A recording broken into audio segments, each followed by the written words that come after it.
علمی اختلاف رکھے. دوسری حدیث مسند احمد میں 11307 ہے, مستدرک للحاکم میں 4621 ہے, سنن نسائی الکبریٰ میں 8457 ہے, بالکل صحیح سند کے ساتھ.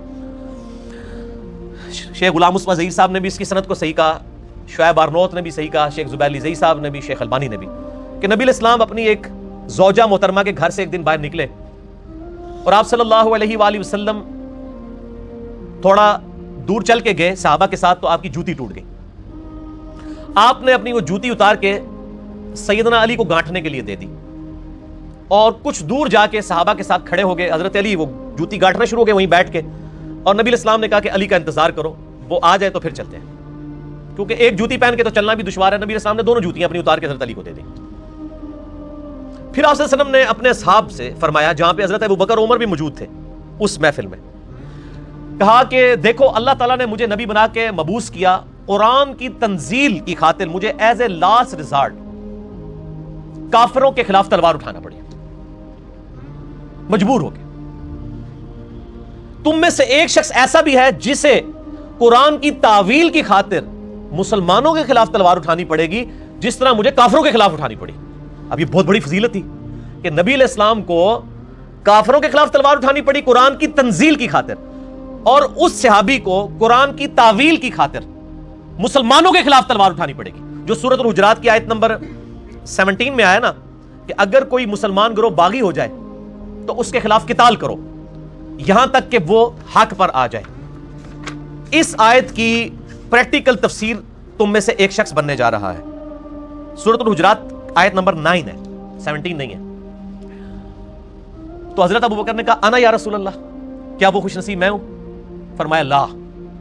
حالانکہ آپ علیہ السلام کی زبان سے کبھی لا نہیں نکلتا تھا, پورا اوائڈ کرتے تھے, نہ کا لفظ نہ بولو, نہ بولو ہی نہ, اسی لیے کسی کو نہ کرتے بھی نہیں تھے, جو کچھ تھا لوگوں کو دے دیا کرتے تھے.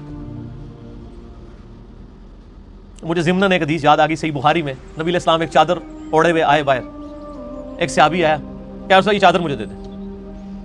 آپ اندر گئے, پچھلے باقی صاحب نے کہا حضور کے پاس تو اوڑھنے کے لیے اس وقت چادر ہی ہے, کیا تم نے وہی مانگ لی ہے؟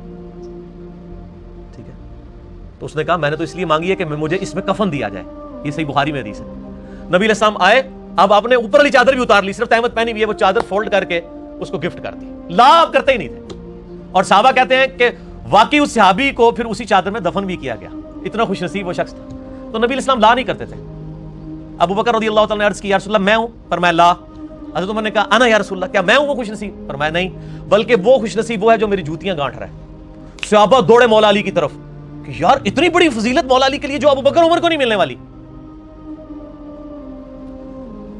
تو حضرت علی سے انہوں نے کہا یا رسول, نبی علیہ السلام نے آپ کے بارے میں یہ فرمایا. حضرت علی مسکرا پڑے. صحابہ کہتے ہیں ہم سمجھ گئے کہ حضرت علی کو یہ بات پتہ تھی کہ انہوں نے آن دا بہاف آف پروفٹ مسلمانوں کے خلاف تلوار اٹھانی ہے. تو میرے بھائی جسے یہ پتا ہو کہ اس نے نبی کے بہاف پہ تلوار اٹھانی ہے, اس کے بارے میں یہ کہنا کہ علی پچھتاتا تھا بعد میں. وہ جی مصنف ابن ابی شیبہ میں کہ جنگ جمل میں جب مخالفین کی لاشیں دیکھیں تو مولا علی رو پڑے اور کہا کہ کاش میں صرف جنگ جمل سے 20 سال پہلے ہی فوت ہو جاتا. اور میرے بھائی وہ تو یہ روتے تھے کہ یہ دن نہ مجھے دیکھنا پڑتا. کہاں پہ علی جس نے 8 سال کی عمر میں نبی علیہ السلام کا ساتھ دیا اور اس کی زندگی میں رومن اور پرشین امپائرز گری, اور اسی کو اپنی زندگی میں یہ لمحہ دیکھنا پڑ رہا ہے کہ اسلامک ریاست ٹوٹتی جا رہی ہے, تو وہ تو یہی کہے گا نا کاش میں پہلے ہی مر چکا ہوتا, یہ برے دن نہ آتے مسلمانوں کے اوپر. جیسا کہ سیدہ مریم کو جب فرشتے نے آگے بشارت دی کہ تیرے بیٹے کو ہم نشانی بنانے والے ہیں, تو انہوں نے کیا کہا تھا؟ سورہ مریم میں آتا ہے کاش میں مر کے مٹی ہو چکی ہوتی. تو کیا ان کو حضرت جبرائیل کی بشارت پہ یقین نہیں تھا؟ لیکن ظاہر ایک ٹینشن تو تھی, انسان تو تھے. حضرت سیدہ مریم کیا میں بچہ لے کے جاؤں گی؟ حالانکہ فرشتے نے پوری تسلی دی اللہ تیرے ساتھ ہے, لیکن انسان تو انسان ہے نا. تو یہ حضرت علی اپنی جنگ پہ نہیں پچھتاتے تھے. جس کو نبی کی مور لگی ہو وہ تو دھڑلے سے جنگ کرتا ہے, اسی لیے تینوں جنگوں میں کلین سویپ کیا ہے, جو آپ کرکٹ کی فیلڈ میں کہتے ہیں نا کلین بولڈ کیا ہے سب کو. صحابہ ساتھ تھے, تینوں بر اعظموں میں لوگ آپ کے ساتھ تھے, مولا علی کے ساتھ, تو پچھتاتے تھے. یہ شریف آدمی یہی ہوتا ہے کہ وہ مخالفین پہ بھی وہی روتا ہے. ٹھیک ہے, طلحہ کے بیٹے کی لاش پڑی ہوئی ہے تو مولا علی گریا کر رہے ہیں. نہج البلاغہ میں بھی ہے, مصنف ابن ابی شیبہ میں آپ جمل کا چیپٹر کھول کے پڑھ لیں. تو مولا علی مسکرا پڑے. صحابہ کہتے ہیں ہمیں پتا چلا اچھا ان کو پتا ہے کہ انہوں نے آن دا بہاف آف پروفٹ یہ جنگیں لڑنی ہے. تیسری حدیث بخاری و مسلم کی متفق علیہ حدیث ہے. بخاری میں 2812, مسلم میں 7320, اور بخاری میں ایک اور طریق بھی ہے 447, 2812 بھی ہے 447 بھی. عمار ابن یاسر کے بارے میں یہ حدیث اتنی سخت حدیث ہے کہ شیخ زبیر علی زئی رحمہ اللہ تعالیٰ کہا کرتے تھے علی بھائی جب میں یہ حدیث پڑھتا ہوں نا میں کانپ اٹھتا ہوں کہ میں اس کی تعویل کیا بیان کروں. مسجد نبوی کی تعمیر کا موقع تھا یا خندق کا موقع تھا؟ بخاری مسلم کے الفاظ ہیں، اور بخاری کا میں جو طریق پڑھ رہا ہوں 2812 انٹرنیشنل نمبر کے مطابق اسلام 360 میں بھی آپ دیکھ لیں 447. باقی اصحاب ایک ایک پتھر اٹھا کے لا رہے ہیں. اے پتھر تو اڈے لے نہیں اٹا وڈے وڈے وٹے. اور عمار ابن یاسر، عمر اس وقت ان کی تقریباً 60 سال کے قریب تھی، 2 پتھر اٹھائے ہوئے. اتنا جوش مسجد نبی کی تعمیر میں. نبی علیہ السلام نے دیکھا، بڑا پیار آیا. آپ دیکھیں نبی علیہ السلام کی کیفیت کیا ہوگی جن کو یہ بتایا جائے کہ آپ کے بعد اس کے ساتھ یہ ہونا ہے، اس کے ساتھ یہ ہونا ہے. میں کہتا ہوں ہمیں اگر پتہ چل جائے اپنی زندگی میں کہ میرے فلاں فلاں کے ساتھ یہ ہونا ہے، اس کی کیا حالت ہوگی. نبی علیہ السلام نے اپنے مبارک ہاتھوں سے عمار ابن یاسر کے جسم سے، داڑھی سے مٹی جھاڑی. کہا وائے عمار، افسوس ہے عمار، تو ہی دین کے لیے اتنی خدمت کر رہا ہے. اے سمیہ کے بیٹے عمار، وائے افسوس، تجھے ایک باغی جماعت قتل کرے گی. تو انہیں اللہ اور جنت کی طرف بلا رہا ہوگا اور وہ باغی جماعت تجھے دوزخ کی طرف بلا رہی ہوگی. عمار کے مخالفین کو نبی علیہ السلام نے فرمایا باغی اور دوزخ کی طرف بلانے والی جماعت. سر یہ کسی شیعہ کا فتویٰ نہیں ہے، کسی سنی کا فتویٰ نہیں، نبی علیہ السلام کا فتویٰ ہے. صحیح بخاری 2812 اور 447. عمار نے کہا اے اللہ میں فتنوں سے تیری پناہ میں آتا ہوں. دعا ہی کر سکتے تھے، تقدیر میں تو فیصلہ ہو چکا ہوا تھا. عمار ابن یاسر جنگ جمل سیدہ عائشہ طلحہ زبیر کیوں ہارے؟ عمار ابن یاسر مولا علی کے ساتھ تھے. جب کوئی مولا علی کو کے ساتھ عمار ابن یاسر کو دیکھتا تھا کہتے نا نا نا نا نا، اس کے بارے میں تو نبی نے فرمایا ہوا ہے اسے باغی جماعت قتل کرے گی، پیچھے ہٹ جاؤ. اسی لیے سیدنا طلحہ بھی جنگ چھوڑ گئے، حضرت زبیر بھی پیچھے ہٹ گئے جنگ جمل میں. اب مسند احمد میں حدیث ہے 16744 اور المستدرک للحاکم میں 5661.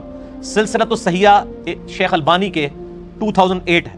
امام ذہبی اور امام حاکم نے بھی اس حدیث کو صحیح کہا کہ ایک صلح حدیبیہ کا صحابی تھا ابو الغادیہ. مسند احمد میں ایک چیپٹر ہے مسند ابی الغادیہ، وہی آپ کھول کے پڑھ لیں. اس کے ہاتھوں عمار ابن یاسر شہید ہو گئے. وہ حضرت معاویہ کی طرف سے آیا تھا اور یہ حضرت علی کی طرف سے.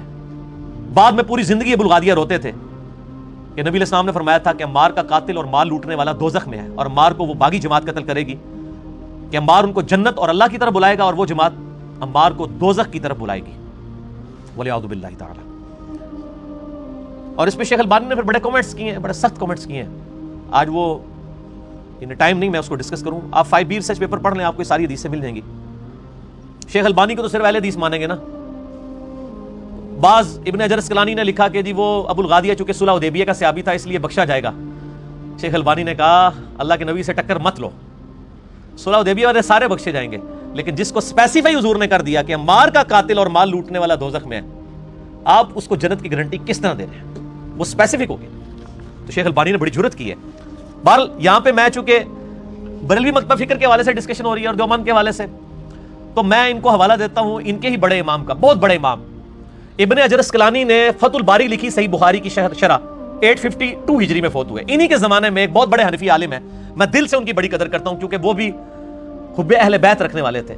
امام بدر الدین عینی حنفی رحمہ اللہ تعالی، المتوفى 855 ہجری.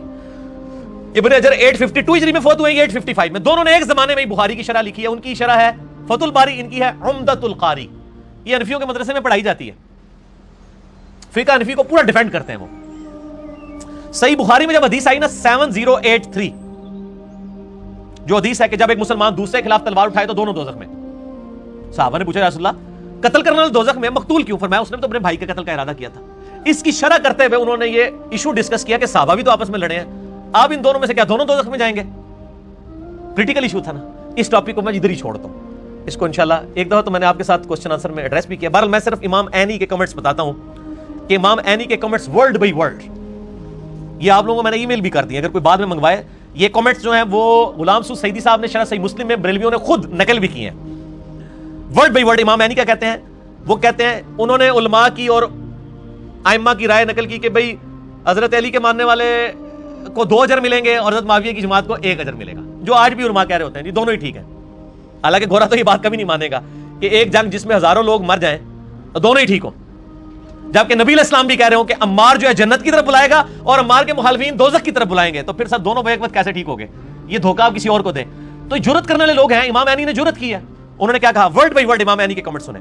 میں کہتا ہوں کہ حضرت معاویہ کی خطا کو اجتہادی کیسے کہہ دیا جائے جبکہ ان کے اجتہاد پر کیا دلیل ہے؟ حالانکہ ان کو یہ حدیث پہنچ چکی تھی کہ عمار کو ایک باغی جماعت قتل کرے گی اور عمار کو حضرت معاویہ کے گروہ نے شہید کیا تھا. کیا حضرت معاویہ اس پہ راضی نہیں ہے کہ اللہ تعالیٰ ان کو برابر چھوڑ دے بجائے اس کے کہ وہ ایک اجر کی امید رکھتے ہوں؟ یہ جناب امام عینی کے کمنٹس ہیں. امام عینی وہ ہے کہ حنفی شاید وضو کر کے ان کا نام لیں, بہت بڑے بزرگ ہیں, 855 ہجری میں فوت ہوئے. تو وہ کیا کہہ رہے ہیں کہ حضرت معاویہ اس پہ کیوں نہیں خوش ہوتے کہ اللہ تعالیٰ ان کو صحابی ہونے کی وجہ سے چھوڑ دے بجائے کہ آپ ان کو کہہ رہے ہیں ایک اجر ملے گا. کہ جب ان کو یہ حدیث بھی بعد میں پتا چلا, یہ ان حدیثوں میں آتا ہے مسند احمد میں کہ بعد میں لوگوں نے آ کے بتایا بھی کہ یہ کیا ہو گیا, تو انہوں نے پھر اپنی غلطی کی تعویل کی. انہوں نے کہا علی کیوں لے کے آیا تھا عمار کو ساتھ, نہ لے کے آتا تو نہ شہید ہوتا.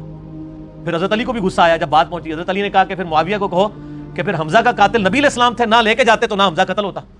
تو کہہ رہے کہ میں عمار کا قاتل ہوں, تو پھر حمزہ کے قاتل نبی علیہ السلام تھے کہ غزوہ احد میں ساتھ لے کے گئے.